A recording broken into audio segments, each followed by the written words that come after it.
Hello, I'm Dr. Yishan, a board-certified sleep expert in America.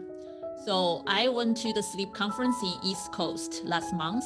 When I came back to California, I picked up my car from the airport and drove back home, right? So I had a long flight, and those several days in the conference was super busy, so I did not sleep very well. And when I got my car, I still had about 1 hour to drive from the airport to home when I was really sleep deprived. Guess what? I really feel it on the road.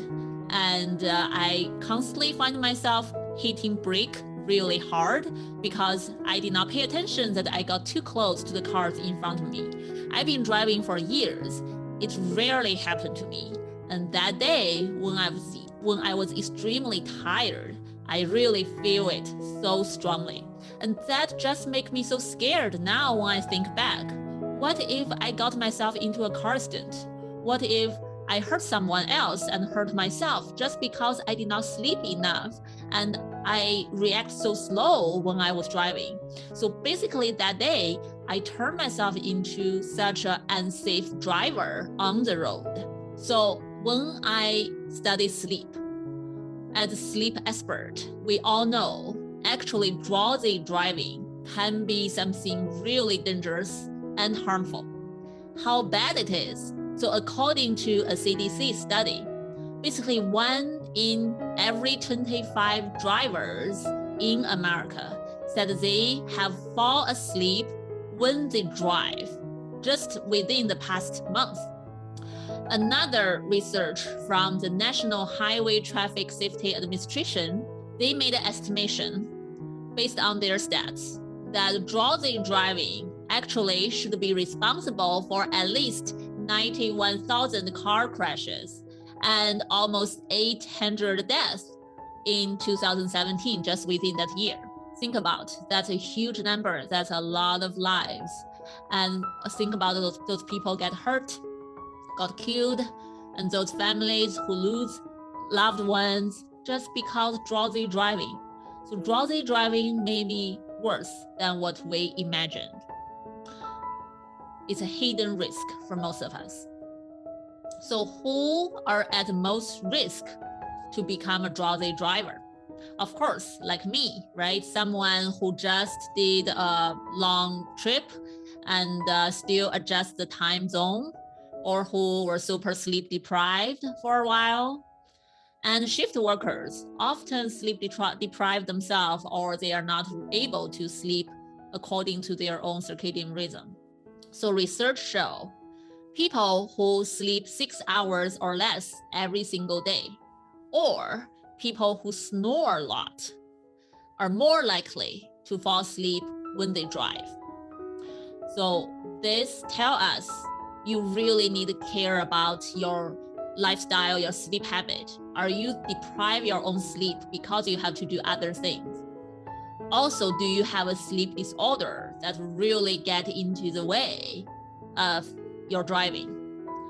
Sleep apnea is one thing here mentioned in the research, that's snoring, but I think if you have other sleep disorders like narcolepsy, hypersomnia, right, that may put you on sleep behind the wheel easily too. One thing you may not know is drowsy driving actually may be worse than drunk driving. There's a recent study published in 2020. They compared people who are sleep deprived and people who are alcohol intoxicated. And then they put them on a driving simulation to see how their driving performance are. What they found out is those drowsy drivers who did not sleep enough, they actually have a much slower reaction time behind the wheel, and they have worse lateral control of their cars than those drunk drivers. So some people say, well, okay, I did not sleep enough, but I have to hit the road. I have to get somewhere, right? Then I'm gonna grab a coffee. I will be fine. Coffee can keep me awake, can keep me alert. Coffee can help me. This study actually studied how coffee can help drowsy drivers. The results shocked me. So when drowsy drivers drink coffee, it did not help them to improve the driving performance at all. Instead, coffee makes the driving performance even worse. Can you believe that? You think coffee gonna save you? No, it's not. Actually, there's a lot of research in this area, and the CDC already recommended, they put on their website, warn people, if you are a drowsy driver because poor sleep or any other issues, you just turn on the music, right? Listen to some upbeat music, open the window, or even drink coffee. All these strategies are not helpful at all. The best way you should do when you feel so sleepy behind the wheel is to pull over your car to a safe spot and take a short nap between 15 to 20 minutes to really restore your energy, to help you be more alert. And then you can go back to the road again. Remember, all the other methods you think may be helpful, they are not really help you. No research is backing that up. You still may get yourself into a car accident. It's still very dangerous and risky. And you really need to take a nap when you feel so drowsy behind the wheel. So I really hope my little experience can somewhat inspire you to help you go back to look into your own life, your own sleep, to see whether this impacts you in any way, whether you should do anything about that. So this is Dr. Yishan.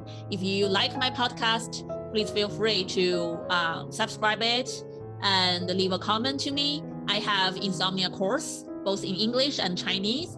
If you think you can benefit from that, please feel free to check it out on deepintosleep.co/courses. So this is Dr. Yishan. Very great to have you today, and I will see you next time. Bye. Are you struggling with insomnia? Do you know there's one method out there? It's first-line treatment in many countries. It's very evidence-based and it's very effective. And it's called CBTI. So I have designed this 4-week-long CBTI course to help you recover from insomnia without relying on medication. I provide weekly Q&A sessions to help you tailor the treatment to your own needs and your own sleep pattern. Check it out at this website, mindbodygarden.com/insomnia.